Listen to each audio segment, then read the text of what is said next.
அவர் வந்து திமுகவை தீய சக்திங்கிறாரு. ஏங்க எந்த நாட்டிலேயாவது ஒரு அரசியல் கூட்டத்துக்கு போய் உயிரிழப்பு ஏற்பட்டிருக்கா? அதையே சதின்னு சொல்றாரு திமுகவோட சதி. ஆமா, திமுக தான் செந்தில் பாலாஜியோட ஒரு கழுதை வந்து ஒரு அதெல்லாம் பொம்பளை பிறக்கிறதுக்கு அறிவியல் அது வந்து சொல்லுது ஊசி போட்டு கொண்டாங்கன்னு. அப்போ எந்த அளவுக்கு வந்து இதெல்லாம் தற்கொலை கூட்டமாக இருக்குன்றது நம்மளுக்கு நல்லா தெரியுது. அப்போ இப்படிப்பட்ட ஒரு 41 பேர் கொலைக்கு மரணத்திற்கு காரணமான விஜய் வந்து தீய சக்தியா இல்லை திமுக தீய சக்தியா? நீ களத்தில் இறங்குற இடமெல்லாம் உயிர் பலி. டிவிகே வெர்சஸ் டிஎம்கே கிடையாது, யமன் வெர்சஸ் விஜய். அதுக்காக அவர் என்ன சொல்றாருன்னா இவங்கெல்லாம் களத்திலே இல்லைங்கிறாரு. களத்தில் இருக்கிறது தாவேகாவும் திமுகவும். என்ன களத்தில் நீ இருந்துட்ட? எந்த களத்தில் இருந்திருக்க? நீ அரசியல் பேசுறியா? முதல்ல எந்த ஸ்பீச்லையாவது அரசியல் இருக்கா? ஒன்றும் கிடையாது. உங்கள்கிட்ட திமுக திமுக திமுக திமுக.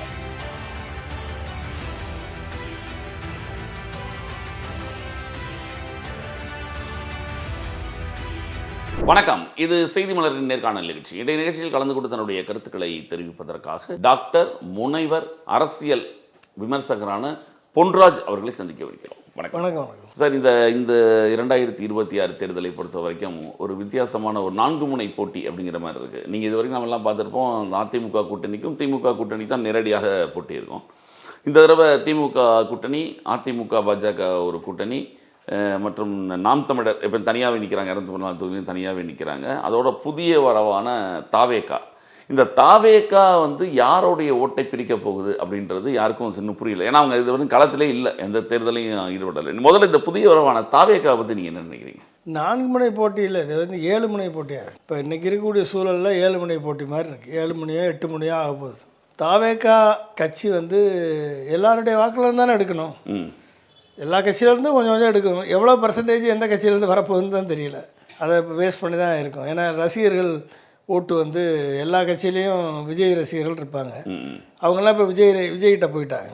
அப்போ அவங்களுடைய ஓட்டு திமுகலேருந்து எத்தனை பேர் போயிருக்காங்க, ஏடிஎம்கேலேருந்து எத்தனை பேர், பிஜேபியிலேருந்து எத்தனை பேர், நாம் தமிழர்லேருந்து எத்தனை பேர், காங்கிரஸ்லேருந்து எத்தனை பேர், விடுதலை சிறுத்தைலேருந்து எத்தனை பேர் அப்படின்றதெல்லாம் பொறுத்து அவங்க வாக்கு எவ்வளோ பர்சன்டேஜ் வாங்குறாங்கன்றதை பொறுத்து தான் தெரியும். யாருக்கு எவ்வளோ குறைஞ்சிருக்குன்றதை பொறுத்து நம்ம கண்டுபிடிக்கலாம் எங்கேருந்து எங்கே போயிருக்கு. வெற்றி வாய்ப்பு எப்படி இருக்குன்னு நினைக்கிறீங்க யாருக்கு தாவேகாவை பொறுத்த வரைக்கும்? கண்டிப்பாக சீமானுக்கு அடுத்து வந்துடுவாப்புல. சீமானுக்கு அடுத்து சொல்லுங்கள். சீமானுக்கு அடுத்து 4 சொல்கிறாங்கன்னா 30% ஆதரவு இப்பயே இருக்குது அப்படிங்கிறாங்க. எங்கே இருக்குது? 30% கருத்து கணிப்பில் அவங்க சர்வே பண்ணதில் யார் சர்வே பண்ணது? அவங்க சர்வே பண்ணிக்கிட்டாங்களா அவங்களே? ஏங்க தினமலரும் பாண்டையும் 4800 பேர்கிட்ட கருத்து கணிப்பு எடுத்து போட்டிருக்காங்க. ஓகே, சர்வே பண்ணுறவங்களாம் 4000 பேர் 5000 பேர் 10,000 பேர் போட்டால் அது வந்து சர்வே அது கருத்து கணிப்பாது. இதெல்லாம் கேலி கூத்தா இல்லையா? இந்த மாதிரி ஒரு பெர்செப்ஷனை க்ரியேட் பண்ணுறது 30%, 40%, 50%, ஏன் 120% நான் தான் சொல்ல வேண்டியதானே? 30% கிட்டத்தட்ட உங்களுக்கு ஆட்சியை பிடிக்கக்கூடிய பர்சன்டேஜ் இல்லையா? ஆட்சியை பிடிச்சா 30% வேணும்னு நினச்சிக்கிட்டு 30% வந்துருச்சுன்னு நினைக்கி, அதாவது யுட்டோப்பியன் வேர்ல்டில் வாழ்ந்துக்கிட்டு இருக்கேன். அதை நம்ம என்ன பண்ண முடியும்? ஒருத்தன் வந்து நான் தான் முதலமைச்சர்னு ஒருத்தன் சொல்கிறான் அப்படின்னா அது வாழ்ந்துட்டு இருக்கான்னா அதுக்குன்னு அடிப்படை இருக்கணும். இந்த மக்களுக்கு என்ன பண்ணியிருக்கான்னு தெரியணும். இந்த மக்களோட வாழ்க்கையில் எப்படி பின்னி பிணைஞ்சிருக்கான்னு தெரியணும். இந்த மக்களோட சுகதுக்கங்களில் பங்கு பெற்றிருக்கானா? எதுவும் ஒன்றும் கிடையாது. எதுவுமே இல்லாமல் வந்து நான் தான் முதலமைச்சர் அப்படின்னா இது வந்து சினிமாவில் வேணால் அது சாத்தியப்படலாமல் ஒழிய நிஜத்தில் சாத்தியப்படாது. தமிழ்நாட்டு மக்கள் அந்தளவுக்கு அரசியல் விழிப்புணர்ச்சி மற்ற மக்கள் அல்ல, ஜனநாயகப்படுத்தப்பட்ட மக்கள் அது தமிழ்நாடு. இல்லை, திமுகவுக்கும் அதிமுகவும் ஆட்சி மேலே வெறுப்படைந்தவர்களுடைய புதிய தலைமுறை வாக்காளர் ஓட்டு பூரா மற்ற பெண்கள் ஓட்டு பூரா இங்கே போகுது, தாவேகாவுக்கு போகுதுன்னு அவங்க ஒரு கணக்கு சொல்கிறாங்க. நீங்கள் 1952 நீங்கள் கணக்கெடுத்து பார்த்தீங்கன்னா வெற்றி வாய்ப்பினுடைய சதவீதம் 8%, 10%, 6%, 12%, 5%, 7% இப்படி தான் இருந்திருக்கு. ஒரே ஒரு முறை மட்டும்தான் 33% மக்கள் அகெயின்ஸ்டாக போட்டிருக்காங்க. 1996 ஜெயலலிதா ஒரே ஒரு முறை மட்டும். ஏன் காரணம்? ஆடம்பர திருமணம். அவங்களே தோற்று போனாங்கல்ல. ஆமாம், அவங்களே தோற்று. ஆடம்பர திருமணம், அராஜகம், அட்டூழியம், லஞ்சம், லாவண்யம், இத்தனைக்கும் மக்கள் வெறுத்து போய் அந்த ஒரு தேர்தலாம் 33% அதிகமாக போட்டிருக்காங்க. அதிகமாக போட்டு தோக்கடிச்சாங்க. இல்லைன்னா வெற்றி பெறக்கூடிய அணிக்கும் தோல்வி பெறக்கூடிய அணிக்கும் இடையில் வித்தியாசம் 5%லேருந்து 12% தான் இருக்கும். இப்போ கடந்த தேர்தலையே 3-4% தான் வித்தியாசம் இருந்தது. அவ்வளோதான் இருக்கும். இதான் வந்து நார்மல். அந்த அளவுக்கு ஸ்டாலின் மேலே வெறுப்பும், திமுக மேலே வெறுப்பும், விஜய் மேலே பற்றும் வர அளவுக்கு என்ன நடந்திருக்கு? 41 பேரை கொன்னதுக்கு காரணமாக இருந்த விஜய்க்கு 33% ஓட்டு மக்கள் போடுவான்னா, இந்த தமிழ்நாட்டு மக்கள் வந்து எந்த அளவுக்கு நம்ம வந்து அவர்களை குறைத்து மதிப்பிடுறோம் இல்லை, அப்படின்னு. நீங்கள் அப்படி சொல்கிறீங்க. ஆனால் அந்த 41 குடும்பத்துக்கு இறந்து போன குடும்பம் இருக்குல்ல, அவங்களே வந்து விஜயை பார்க்க தான் இங்கே ஓடி வராங்க அதுக்கப்புறம். ஆமாம், இப்படி ஒரு பைத்தியக்காரன் இருக்கிற வரைக்கும் அப்புறம் என்ன பண்ணுவாங்க நீங்கள்? பைத்தியக்கார பயிலில் வச்சுக்கிட்டு என்ன பண்ண முடியும்? ஒரு லேடி சொல்லுது, என் குழந்தை வந்து இதில் இருக்குது, ஹாஸ்பிட்டலில் இருக்குது, நான் வந்து கூட பார்க்க வந்திருக்கேன், இங்கேருந்து பனையூருக்கு பார்க்க வந்திருக்கேன் அப்படின்னு லேடி ஒருத்தவங்க சொல்கிறாங்க. ஆமாம். அப்போ அந்த அனுதாபங்களையெல்லாம், அதாவது அது அனுதாபமாக மாறுமா அப்படிங்கிற ஒரு கேள்வி இருக்குது. ஏங்க, செத்து போயிட்டான். செத்தவனால எந்த பிரயோஜனமும் இல்லை அந்த குடும்பத்துக்கு. பணம் கொடுக்குறான் 20 லட்சம், 10 லட்சம் கவர்மெண்ட் கொடுக்குது, 30 லட்சத்தை வேணான்னு யாராவது சொல்லுவாங்களா? அப்போ 1000 ரூபா கொடுத்தாலே நீ மகராசன் வாழணும்னு சொல்கிற பூமி இது. 20 லட்சம் 30 லட்சம் கொடுக்கும்போதும் அவனை மால்தாவை என்ன பண்ணுவாங்க? செத்தவன் செத்து போயிட்டான், அவனால் எந்த பிரயோஜனமும் இல்லை. அட்லீஸ்ட் 30 லட்சமாவது வருது. ஆனால் அதில் என்ன கொடுமை அப்படின்னா, ஒரு குழந்தைகளை கொண்டு போய் கொன்னவங்களை, குழந்தைகளே பறி கொடுத்தவங்கள, அவங்க தான் அந்த குழந்தைகளுக்கு என்ன எதுக்கு போடணும்னே தெரியாமல் செத்து போச்சு. அப்போ அதையும் பறி கொடுத்துட்டு அதையும் பணத்தை வாங்கிட்டு வந்திருக்காங்க அப்படின்னா, எந்த அளவுக்கு வந்து மனித நேயம் இங்கே வந்து மண்ணில் புதைக்கப்பட்டிருக்கிறதுன்னு நம்மளுக்கு தெரியும். இப்போ பணம் கொடுத்துட்டா போதும், கொலையே மறைக்கலாம். பணம் கொடுத்துட்டா ஒரு கொலைக்கு காரணமாக என்ன வேணாலும் பண்ணலாம் நம்ம. அப்போ பண்ணிவிட்டு பணம் கொடுத்துட்டா சரியாக போகும் அப்படின்ற ஒரு எண்ணத்தை உருவாக்கி வச்சுருக்காரு விஜய். ஸோ அப்படிப்பட்ட ஒரு தீய சக்தியை போய் நம்ம வந்து மக்கள் வந்து 30% ஆதரவு கொடுப்பாங்கன்னு சொன்னால் யாராவது நம்புவானா? நான் வேற ஒன்றும் இல்லை. தீய சக்தி சொல்கிறீங்க, அவர் வந்து திமுகவை தீய சக்திங்கிறாரு. ஏங்க, தீய சக்தி எந்த நாட்டிலையாவது ஒரு அரசியல் கூட்டத்துக்கு போய் உயிரிழப்பு ஏற்பட்டிருக்கா? அதையே சதின்னு சொல்கிறாரு அவர். அவங்க எல்லாருமே திமுகவோட சதி. ஆமாம், திமுக தான். செந்தில் பாலாஜியோட ஒரு கழுதை வந்து ஒரு ஒரு ஒரு அதெல்லாம் பொம்பளை பிறக்கிறதுக்கு அறிவியல் அது வந்து சொல்லுது ஊசி போட்டு கொண்டாங்கன்னு. அப்போ எந்த அளவுக்கு வந்து இதெல்லாம் தற்கொலை கூட்டமாக இருக்குன்றது நம்மளுக்கு நல்லா தெரியுது. ஊசி போட்டு கொண்டாங்க. சரி, 60 ட்ரோன் கேமரா வச்சுருக்கீங்கள, 60 ட்ரோன் கேமராவில் என்ன சதி நடந்ததுன்னு எடுத்து வெளியே விட்டுருக்க வேண்டியதானே? ஏன் விடலை? இப்போ சிபிஐக்கு பேருக்குலாம் தெரிஞ்சிருவாங்க. ஏன் விடலை? ஓன்ட்ட தானே ட்ரோன் கேமரா இருந்துச்சு. சிபிஐ எவ்வளோ நாள் ஆச்சு போகிறது? அதுக்குள்ளே விட்டுருக்கலாம்ல கிளிப்பை? சதினா விட்டுருக்கலாம்ல, ஏன் விடலை? சரி, மீட்டிங் போட்டது, இவ்வளோ கூட்டம் சேர்ந்தது விஜய்க்காவா செந்தில் பாலாஜிக்கா? யாருக்கு? விஜய்க்கு. 27,000 பேர் வந்து கூடி நிற்கிறான். யாரை பார்க்க வந்தது? செந்தில் பாலாஜி பார்க்க வந்தாங்களா, இல்லை உன்னைய பார்க்க வந்தாங்களா? விஜய் பார்க்க வந்தாங்க. அங்கேருந்து 10,000 பேரை கூட்டிகிட்டு வர்ற நீ பெரிய பஸ்ஸில் போலீஸ் நிறுத்தி போகாதேன்னு சொல்லுது, அதையும் மீறி போகிற, அங்கே கூட்ட நெரிசல் ஏற்படுது, சாகிறாங்க. லைட் ஆஃப் பண்ணி ஆன் பண்ணுற, பாதி நேரம் உள்ளே போய் உட்காந்துக்கிற, உன்னை பார்க்குறதுக்கு அலமோது கூட்டம். இப்போ இதெல்லாம் கிரியேட் பண்ணதுக்கு காரணம் யார்? உன்னுடைய அகம்பாவம், ஆணவம், அதிகாரம், உன்னுடைய செலிபிரிட்டி வெறி இதானே காரணம்? இல்லை வந்து புஷி ஆனது காரணமாக அதுக்கு?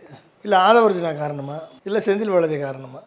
அப்போ நீ பண்ண தவறையே நீ ஒத்துக்க மாட்டேற. நீ பண்ண தவறுக்கே நீ மறுத்தம் தெரிவிக்கலை, மன்னிப்பு கேட்கல மக்கள்கிட்ட. என்னால் தான் இத்தனை பேர் என்னை பார்க்க தான் வந்தீங்க, செத்துட்டீங்க, நம்ம என் மனசார இதுக்கு காரணமாக நானும் அமைஞ்சிட்டேன்னு சொல்லி ஒரு வார்த்தை மன்னிப்பு கேட்டிருந்தேன்னா இன்றைக்கி சரியாக இருந்திருக்கும். அப்போ நீ எப்படிப்பட்ட கல்லூரி மங்கனாக இருந்திருக்க? அதான் வீடியோ வெளியிட்டார் சிஎம் சார். வீடியோ வேறு பார்த்த பிறகு வெளியிட்ட, குருமூர்த்தியை பார்த்த பிறகு வெளியிட்ட. குருமூர்த்தி உன்னைய கொண்டு போய் ஆதவர்ஜனா மூலமாக சிபிஐயில் மாட்ட வச்சாச்சு. ஆதவர்ஜனா உன்னை சிபிஐயில் மாட்டி விட்டான். இங்கே இருந்திருந்தால் சிஎம் வந்து உன் மேலே நடவடிக்கை எடுக்கல, ஆதவர்ஜனா நடவடிக்கை எடுக்கல, ஆமாம், யாருமே நடவடிக்கை எடுக்கல. ஒரு கட்சி தலைவர் வந்து தன் தொடர்கள் சாத விரும்ப மாட்டான்னு சொல்லி அப்படி டீசெண்டாக போனார். அதை தவிர்த்து கொண்டு போய் இங்கே இருந்தால் நம்ம மேலே நடவடிக்கை எடுத்துருவாங்கன்னு சொல்லி பயந்து சிபிஐயில் கொண்டு விஜய் மாட்டி விட்டாங்க ஆதவர்ஜனா. அப்போ இப்போ யார் கூட யாரெல்லாம் பக்கத்தில் வச்சுருக்கியோ, நீ பக்கத்தில் வச்சுருக்கவன் வந்து சரியானவன் இல்லைன்னா நீ சிக்கலில் மாட்டிக்க தம்பின்றது இன்றைக்கி நிரூபணமாக போச்சு. அப்போ இப்படிப்பட்ட ஒரு 41 பேர் கொலைக்கு மரணத்திற்கு காரணமான விஜய் வந்து தீய சக்தியா இல்லை திமுக தீய சக்தியா சொல்லுங்கள். 41 பேர் உயிர் பலி எடுத்த திமுக தீய சக்தி, அதிமுக ஊழல் சக்தி. சரி, நீ என்ன ஊழல் சக்தி இல்லாத ஆள்? அதிமுக ஊழல் சக்தி, ஜெயலலிதா உனக்கு ரோல் மாடலு, திமுக தீய சக்தி, கருணாநிதி உனக்கு ரோல் மாடலு. என்ன சார் அது? நீ வந்து 100 டிக்கெட்டை 1000 ரூபாய்க்கு விற்கிறவன், 100 டிக்கெட்டை 2000 ரூபாய்க்கு விற்கிறவன், 5000 ரூபா வரைக்கும் போகுதுன்றான். சுறா படத்தில் 5 கோடி கொடுத்து உனக்கு தாரதப்பட்டு அடித்து உன் படம் ரிலீஸ் ஆகும்போதும் கட் அவுட் வச்சு பேனர் வச்சு பால் ஊற்றி தாரதப்பட்டு அடித்து வேட்டு போட்டு கொண்டாடுறதுக்கு ரசிகர் மன்றங்களுக்கு பணம் கொடுத்து நீ கூட்டுற. அந்த கூட்டத்தை கூட்டுறவன்ல உனக்கு பின்னால் வர்றவன்ல என்ன பண்ணுற? டிக்கெட்டை நல்லா விற்றுக்கடா, விற்று பிழைச்சிக்கங்கடா, சம்பாரிச்சிக்கங்கடா அப்படின்னு சொல்லி சம்பாதிக்க விடுற. அதில் உனக்கு பாதி கமிஷன் புஷி ஆனதுக்கும் உனக்கும். இப்படி கள்ள டிக்கெட் விற்று சம்பாரிச்சவன் எப்படி ஊழலை ஒழிப்ப? ஒன்று. ரெண்டாவது, உயர்நீதிமன்றமே உனக்கு வந்து என்ன சொல்லுச்சு? 35 கோடி கணக்கில் காமிச்சிருக்கா, 15 கோடி கணக்கில் காமிக்கல, 1.5 கோடி ஃபைன் கட்டு. அதவே கட்ட மாட்டேன்னு சொல்லி நீ போராடுற. ஃபைன் கட்டி தான் ஆகணும்னு சொல்லிட்டான். அதுக்கு பேர் என்னது? பிளாக் பண்ணின்னா எனக்கு பேர் என்னது? இப்போ ஊழல் வந்து அரசாங்க பணத்தை கொள்ளையடித்து ஊழல் பண்ண சொல்கிறாரு. அரசாங்க பணத்தை நான் அதிகாரத்தில் இருக்கிறவங்க செய்கிறது தான் தப்பு. வருமான வரி யாருக்குரிய பணம்? வருமான வரியை மறைக்கிறது யாருக்குரிய பணம்? வருமான வரி துறைக்கு வர்ற பணம் எங்கே வருது? யாருக்குரிய பணம்? அரசாங்க பணமா இல்லை தனியார் பணமா? வருமான வரி வருமான வரியை மறைக்கிறது யாருடைய பணம்? அரசாங்க பணம் தானே. அப்போ நீ பிளாக் மணியை வச்சு ஜென்ரேட் பண்ணி அதன் மூலமாக வருமான வரியை மறைச்சி தானே நீ சம்பாதிச்சிருக்க. அப்போ அதுக்கு பேர் ஊழல் இல்லையா? அதுக்கு பேர் அது என்ன? வருமான வரி ஏய்ப்புன்னா ஈஸியாக போய்க்கிறதா? அந்த வருமானத்துக்கு மேலே அதிகமாக சொத்து சேர்த்துட்ட, வருமானத்துக்கு மேலே சொத்து சேர்த்தானே ஜெயலலிதாவுக்கு தண்டனை கொடுத்தாங்க, ஊழல் குற்றச்சாட்டு தண்டனை கொடுத்தாங்க. நீ உழைச்சாக்க பணத்தை கூட கவர்மெண்ட்டு கட்ட வேண்டிய பணத்தை கட்டலைன்னா அதுக்கு பேர் கருப்பு பணம். அப்போ நீ ஊழலை பற்றி நீ பேசுகிறாமா? நீ வந்து இது வரைக்கும் உன் கணக்கு எடுத்துக்கிட்டா நான் உச்ச நடிகர்னு சொன்னது யார்? நீ தானே சொன்ன. 250 கோடி ரூபா சம்பளத்தை விட்டுட்டு வந்து சம்பளத்தை வாங்குற உச்சபட்ச நடிகர் அல்லி அர்ஜுனா 300 கோடி சம்பளம் வாங்குறவன். அதுக்கு அடுத்து சம்பளம் வாங்குறவர் 260-70 கோடி வாங்குறவர் ரஜினிகாந்த் செகண்டு.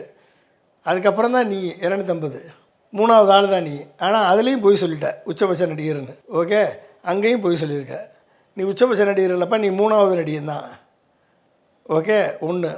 சரி, உச்சபட்ச நடிகன் ஃபிலிம் பேர் பத்திரிக்கை, Indian Express, cinema beat, National Film Festival of India, இந்த மாதிரி எல்லா ஃபோர்ப்ஸ் மேகசின், எல்லா மேகசினும் நீ 250 கோடி வாங்குற, 200 கோடி வாங்கியிருக்க, இந்த படத்துக்கு 150 கோடி வாங்கியிருக்கேன்னு சொல்லி பப்ளிஷ் பண்ணுறான்.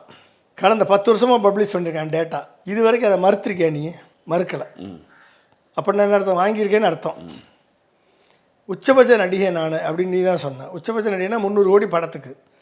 வருஷத்துக்கு 1000 கோடி சம்பாதிக்கிறத விட்டுட்டு எங்கள் தலைவர் வர்றாருன்னு உன்னை மேடையில் வச்சுக்கிட்டே சொன்னது ஆதவர்ஜினா. அதை மறுத்திருக்கியா? மறுக்கலை. உன்னை மேடையில் வச்சுக்கிட்டே உச்சபட்ச நடிகர்னு சொன்னது புஷி ஆனந்த். மறுத்திருக்கியா? மறுக்கலை. இப்போ உன் அடிப்படைகள்லாம் வந்து உன்னை உச்சபட்ச நடிகர் 1000 கோடி சம்பாதிச்சார் விட்டுட்டு வரான்னு சொல்கிறான். சரி, நீ 1000 கோடி விடு. 10 வருஷத்தில் நீ சம்பாதிச்ச பணம் ஆனால் ஆவரேஜ் எடுத்து பார்த்தா ஆஸ் பர் ஃபிலிம் பேர் report, as per force magazine, as per Indian express, as per cinema beat, இந்த பத்திரிகையில் வந்த தகவலின் படி 2000 கோடி சம்பாதிச்சிருக்க 10 வருஷத்தில். நீ புலி படத்தில் 2015 35 கோடி காமிச்சிட்டு 15 கோடி ஏமாற்றிருக்க. 42% ஏமாற்றிருக்க. 42% ஏமாற்றிருந்தீங்கன்னா 2000 கோடி சம்பாதிச்சதுக்கு கிட்டத்தட்ட 750 கோடி ஏமாற்றிருக்க கவர்மெண்ட்டை. 750 கோடி கவர்மெண்ட்டை ஏமாற்றிருக்க. நீ எப்படி ஊழலற்ற சக்தி? நீ களத்தில் இறங்குற இடமெல்லாம் உயிர் பலி. டிஎம்கே வர்சஸ் டிவிகே கிடையாது. இல்லை, அவர் அப்படி தான் கட்டமைக்கிறார். டிவிகே வர்சஸ் டிஎம்கே கிடையாது. யமன் வர்சஸ் விஜய். இதுதான். யமன் கையில் சங்கு இருக்குது, இவர் கையில் விசில் வச்சுருக்காரு, மடக்கூதி வச்சுருக்காரு. யமன் கையில் சாட்டை வச்சுருக்காரு, இவர் கையில் என்ன வச்சுருக்காரு? யமன் கையில் பாசக்கயிறு இருக்குது, இவர் கையில் சாட்டை வச்சுருக்காரு. யமன் எரும மாட்டில் வர்றார், இவர் அணிலில் வர. ஓகே, பெரிய பெரிய வேனில் வர. இப்போ நீ போகிற இடமெல்லாம் குலை விழுகுதே, போகிற இடமெல்லாம் மரணம் நடக்குதே. இப்போ எவனுக்கு உணவு அந்த கூட்டத்தை பார்த்தீங்கன்னா கட்டுக்கடங்காத கூட்டம் வருது, நம்மளும் தான் பார்க்குறோம் இல்லையா? அவங்க என்ன கேட்குறாங்கன்னா, இந்த கூட்டம் வருதுன்னு ஒத்துக்கிறீங்க, அது வாக்கா எப்படி மாறாது? மாறட்டும், வாக்கா மாற பற்றி அப்போ வாக்கா மாறினாலே வெற்றி உறுதி தானே? சரி, வாக்கா எப்படி மாறும்? நான் கேட்குறேன், சின்ன கணக்கு. எவனாவது கூட்டம் போடுறேன் 12 மணிலேருந்து 3 வரைக்கும் போடுவானா? உச்சி வெயிலில். சரி, 12 மணிலேருந்து 3 மணி வரைக்கும் நீ வந்து உச்சி வெயிலில் நிற்பையா? நீ நிற்பையா? அவன் 10 மணிலேருந்து நிற்கிறான் 3 மணி வரைக்கும். நீ 10 மணிலேருந்து கூட நிற்க வேணாம், 12 மணிலேருந்து 3 மணி வரைக்கும் உச்சி வெயிலில் நின்று கொடை இல்லாமல். நீ வந்து பேசுகிற 15 நிமிஷத்துக்கு குழு ஏசியில் வருவ, நீ பஸ்ஸில் 15 நிமிஷம் பேசுவ, பேசிட்டு நீ போயிடுவ. ஆனால் அங்கே வந்து சாகணுமா? 10 மணிலேருந்து 10, 11, 12, 1, 2, 3, 5 மணி நேரம் வந்து வெஞ்சு சாகணுமா அவன்? சொல்லுங்கள். அப்போ எப்படிப்பட்ட பாசிஸ்ட் மனம் கொண்டவனா நீ ஒரு விஜய் என்ற நடிகர் இருக்கிறார் சொல்லுங்க. அப்போ தொண்டர்களை துரும்பா கூட மதிக்கலை. ஒரு பிரச்சனை நான் முன்னால் வந்து நிற்பேன்னு சொல்ல ஓடி போயிடுறேன். செத்தவனை என்னென்னு கூட கேட்கல. 40 வருஷம் செத்தப்பே ஓடி போயிட்டேன். இப்போ ஒருத்தன் செத்தான், அதுக்கும் ஓடி போயிட்டேன். ஓகே. ஸோ இப்படிப்பட்ட ஒரு எண்ணமுள்ள நீ எப்படி வந்து மக்களுக்கான நபராக இருப்ப? நீ இத்தனை கூட்டம் வருதில்ல, இந்த கூட்டம் வந்து உன்னை பார்க்குறதுக்காக, நடிகன்னு பார்க்குறதுக்காக வருது. அந்த கூட்டத்துக்கு ஒழுங்காக ஏற்பாடு பண்ணணுமா இல்லையா? உனக்கு எவ்வளோ கூட்டம் வந்திருக்கு இது வரைக்கும்? நீ உச்சபட்ச நடிகர், கட்சி ஆரம்பித்து 2 வருஷம் கழித்து மாநாடு போடுற. விக்கிரவாண்டியில் மாநாடு, விக்கிரவாண்டி மாநாட்டுக்கு 1 லட்சம் சேர் போட்டிருக்கதா சொன்னாங்க. ஆமாம். வந்திருந்தது 2 டபுள் ஆக்கணும்னா 2 லட்சம் பேர். நீங்கள் ட்ரிபிளாக கூட வச்சுக்கோங்க, 3 லட்சம் பேர். உச்சபட்ச நடிகர் ஆரம்பித்த போட்டு முதல் மாநாட்டில் எல்லா ரசிகனும் வருவத்தானே செய்வான். அப்போ ஒட்டுமொத்த தமிழ்நாடு முழுக்க இருந்து வந்த ரசிகன் மொத்தமே 3 லட்சம் பேர் தான் உனக்கு.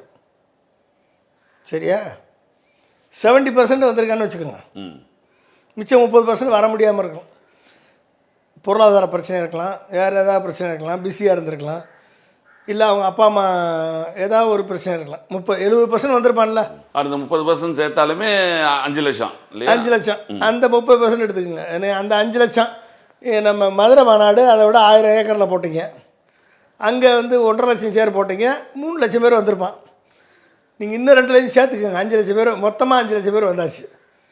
இப்போ 100% தமிழ்நாடு முழுக்க இருக்கக்கூடிய ரசிகர்கள் கூட்டம், உன்னை ஃபாலோ பண்ணுறவங்க பேர் 5 லட்சம் பேர். சரி, 5 லட்சம் பேர் மட்டும் இல்லை, அவங்க அப்பா அம்மா தங்கச்சி அண்ணன் தம்பி, அதெல்லாம் ஓட்டாது, அதெல்லாம் ஓட்டு தானே. ஓட்டு. அந்த ஓட்டெல்லாம் சேர்த்துக்கோங்க.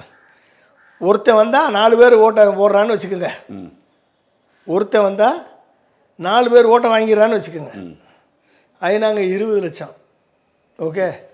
ஒட்டுமொத்த வாக்காளர் எண்ணிக்கை எவ்வளவு? ஓட்டு போடுறவங்க எண்ணிக்கை இல்லை தெரியுமா? 4 கோடி பேர். 4 கோடி பேர். 4 கோடி பேரில் 20 லட்சம் பேர்னா எவ்வளவு? 5%. 5% தான் உனக்கு வாக்கே இருக்குது, உன் வாக்கு இருக்குது. அதுக்கு மேலே நீ மக்கள் வாக்கை வாங்கணும்னா இல்லை, அதைத்தான் சார். அதாவது திமுகவோட எதிர்ப்பு ஓட்டுகள் வந்து விஜய்க்கு தான் போகும் அப்படின்னு அதான் சொல்கிறேன். அது எதிர்ப்பு ஓட்டு ஏன் விஜய்க்கு மட்டும் போகணும்? என் எடப்பாடி போகாதா? என் சீமானுக்கு போகாதா? என் பிஜேபிக்கு போகாதா? 4 பேர் இருக்கான்ல, விஜய்க்கு மட்டும் ஏன் போகணும்?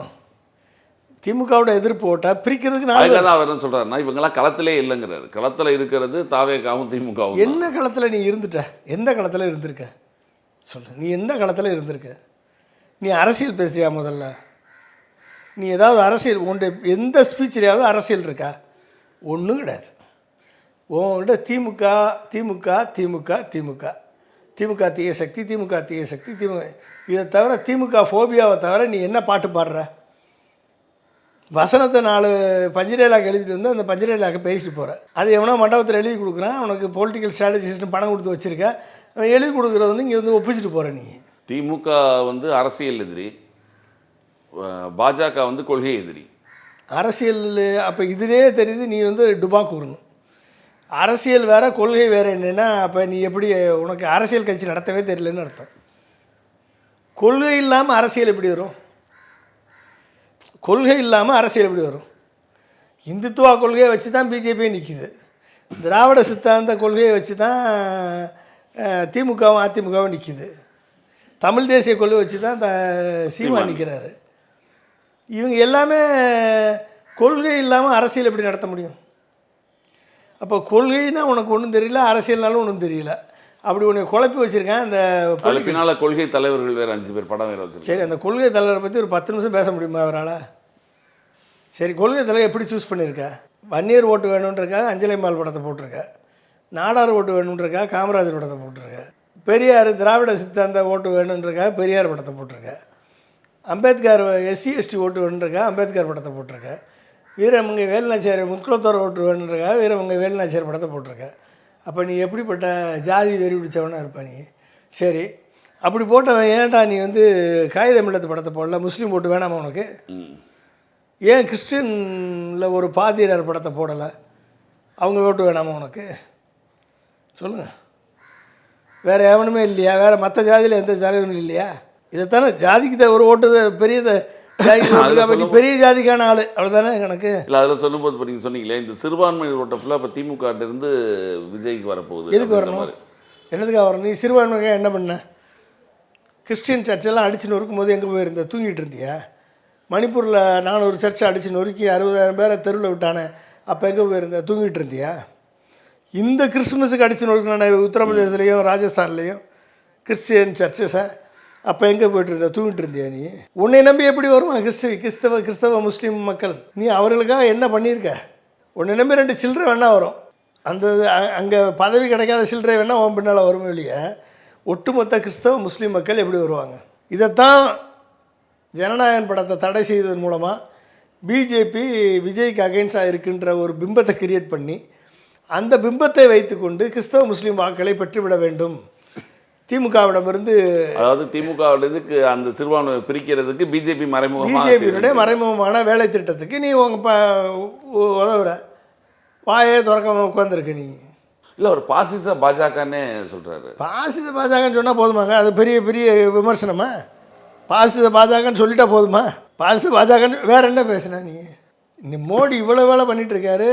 பட்ஜெட்டை பற்றி நேற்று பட்ஜெட்டை பற்றி போட்டிருக்காங்க. மறுநாள் காலில் 3வது ஆண்டு விழா தொடக்க விழா வந்து டான்ஸ் ஆடிட்டு உட்காந்துருக்க. பட்ஜெட்டை பற்றி உனக்கு ஒன்றுமே பேச தெரியல. உன்னை எப்படி அரசியல்வாதி ஏற்றுக்கிற முடியும்? அமெரிக்கா இந்தியா ஒப்பந்தம் போட்டிருக்கேன், இந்தியாவை அடகு வச்சுருக்காரு மோடி. அதை பற்றி உனக்கு ஒன்றுமே தெரியலையே, நீ எப்படி அரசியல் நடத்துவ? தமிழ்நாட்டில் அனைத்து பல்கலைக்கழகங்களையும் எடுப்பதற்கான திட்டம் தான் விக்சித் பாரத் சிக்ஸ்டா அபியான்னு ஒரு பில்லு கொண்டாந்துருக்காரு. எல்லா பல்கலைக்கழகங்களும் ஒன்றும்லாம் ஆக போகுது. அதை எடுத்து கூட பேசக்கூடிய வக்கு இல்லாமல் உட்காந்துருக்கு நீ. உனக்கு என்ன நீ அரசியல் பண்ணுற? நீ உன்னை எப்படி நம்பி வர்றது? இல்லை, அவர் தெரிஞ்சு பேசலையா இல்லை தெரியாமலே இருக்காரா? அப்போ தெரியாதவனை போய் எப்படிங்க நம்ம அரசியல் நீங்கள் எப்படி ஏற்றுக்குவீங்க? தெரியாதவனை கொண்டாந்து மேடையில் உட்கார வச்சுக்கணும். இது நீங்கள் ஒரு படித்தவர்களுக்கு இது புரியும், பாமர மக்களுக்கு இது போய் சென்றடையும். புரியலைன்னா தெருவில் நிற்க வேண்டியதான். பாமர மக்கள் பிள்ளை தானே படிக்குது. பாமர மக்கள் பிள்ளையும் படிக்குதா இல்லையா? இல்லை, அந்த ஓட்டு போடும்போது அவங்களுக்கு தெரியாது இல்லைன்னு. தெரியாதுன்னா தெருவில் போங்க.